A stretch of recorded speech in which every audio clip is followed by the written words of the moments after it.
Now let's tell you what China has been up to. If defense observers and some media reports are to be believed, the Chinese regime is gearing up to invade Taiwan.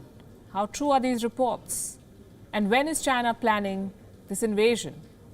In the next 3 minutes, we'll explore. We'll start with this report. According to a report in the South China Morning Post, the Chinese military is beefing up its coastal forces for a possible invasion of Taiwan. Remember, Taiwan-China relations have been deteriorating. On Monday, we told you how Chinese diplomats had physically assaulted Taiwanese officials in Fiji. And now we have reports indicating an all-out military attack.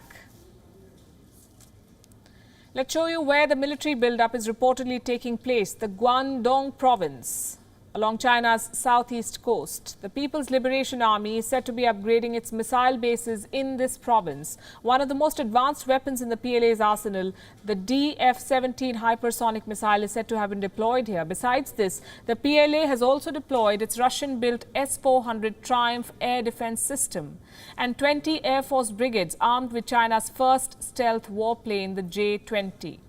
Canada-based Canva Defense Review has released some satellite images. They show how a PLA base in Puning City in Guangdong has been rapidly expanding. It has more than doubled in recent years. What for?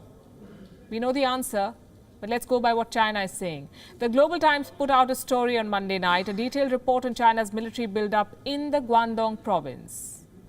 Look at the headline. PLA's hypersonic missile to target foreign military intervention in reunification by force, Taiwan operation. A reunification by force.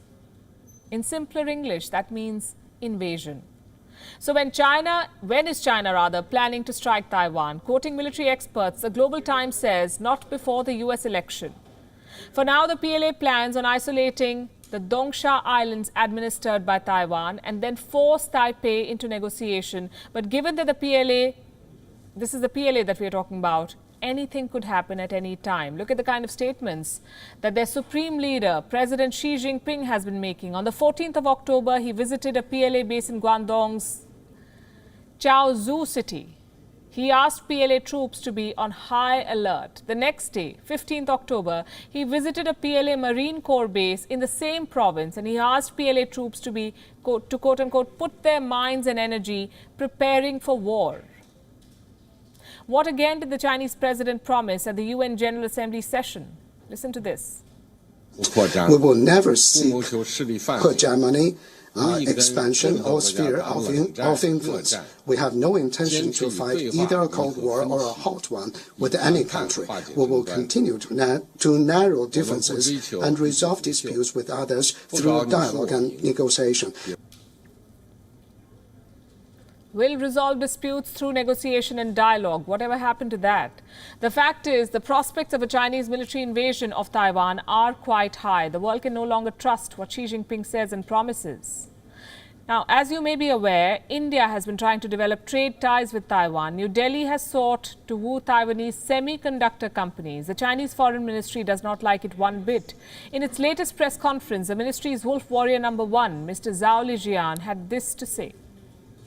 There's only one China in the world. Taiwan is an inalienable part of China. The One China principle is the universal consensus of the international community. This includes India as well as the political foundation of China's development of bilateral relations with other countries. We firmly oppose countries having diplomatic ties, conducting any forms of formal exchanges, or signing official agreements with Taiwan. India should earnestly uphold the One China principle and properly and cautiously handle the Taiwan issue.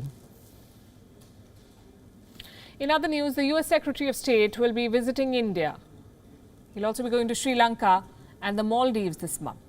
A tour aimed at limiting China's growing influence in the region. In New Delhi, Pompeo will hold talks with Indian External Affairs Minister S. Jaishankar and Defence Minister Rajnath Singh. He's also expected to hold similar two-way talks in Colombo on the 28th of October and then stop by in Male. We'll be tracking those developments closely. Thank you for watching Gravitas on WION's YouTube channel. If you want to stay up to date with what's happening around the world, then subscribe to our channel and don't forget to like and share. Thank you very much for watching WION. World is One.